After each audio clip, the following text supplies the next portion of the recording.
Hello, in this video today I'm going to be ranking all the Fantastic Four films that have been released by Fox. Unfortunately, there has not been a ton of Fantastic Four films. There's the 2015 Fantastic Four film, the two early 2000s Fantastic Four films, and then a lot of people probably don't remember, but technically speaking, there's another Fantastic Four film, the Roger Corman Fantastic Four film.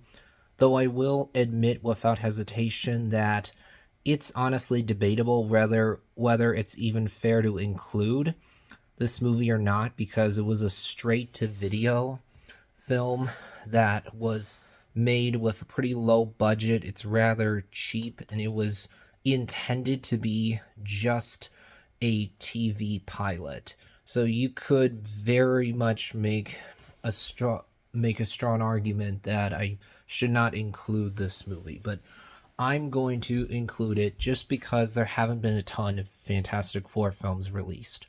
So coming in at number 4, it was hard, honestly, for me to choose between Fantastic Four 2015 and the cheaply made direct-to-video Roger Corman Fantastic Four film.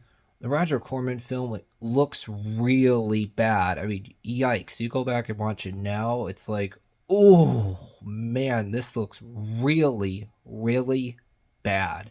And it was made very cynically. As I already said, it was literally made just as a TV pilot. This was only made so that Fox could keep the rights to Fantastic Four. And it has a lot of problems. But then Fantastic Four 2015 is, I think, one of the worst comic book films that's ever been made. The villain is terrible. The story and characters are not good at all. And one of the things that baffles me the most about Fantastic Four 2015 by far is that it is so dark, serious, grim, dour, depressing, boring. I don't get at all why it is that Fox actually thought this was remotely a good idea for the Fantastic Four. These characters do not in any way, shape, or form fit with a dark tone. The Fantastic Four are not Batman. A dark tone works for a comic book character like Batman. A dark and serious tone does not in any way work for the Fantastic Four.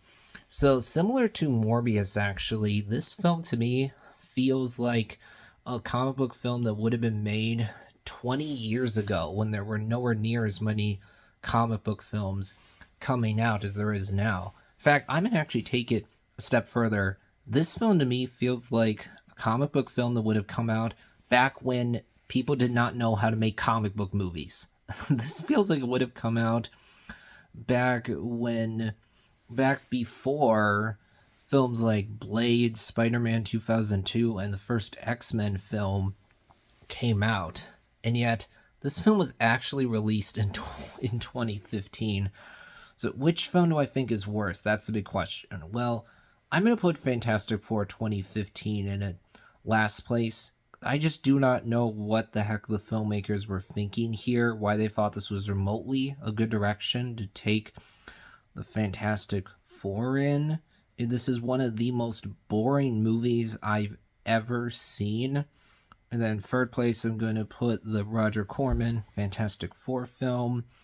Now we got the two early 2000s Fantastic Four films.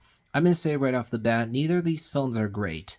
But I will say at least they have entertainment value and are somewhat fun to watch. In second place, I'm going to put the first of the early 2000s Fantastic Four films. This film, again, has some entertainment value during the few action scenes that actually are in this film. But to me, the biggest problem with this film by far is there's not very much action. Our characters aren't that likable. And for most of the film, our four main characters are bickering and fighting amongst themselves, not actually being heroes. There's not very much of them actually being the Fantastic Four in this Fantastic Four film. And so there's actually not that much entertainment value to be had. I mean, This film's easier to watch than Fantastic Four 2015, but I don't think that's saying too much. So then coming in number one will be Fantastic Four Rise of the Silver Surfer. I put this one in first place because while it's definitely not a great film, it has some issues. In particular, the way Galactus is treated is really bad. At least this film is fun to watch. It is not super dark and has a decent amount of action scenes that are actually fun to watch. And I think Silver Surfer is done pretty well in this film. But that's going to wrap up the ranking for today. I'm just going to say I want there to be a great Fantastic Four film, which we haven't, because we haven't gotten that yet.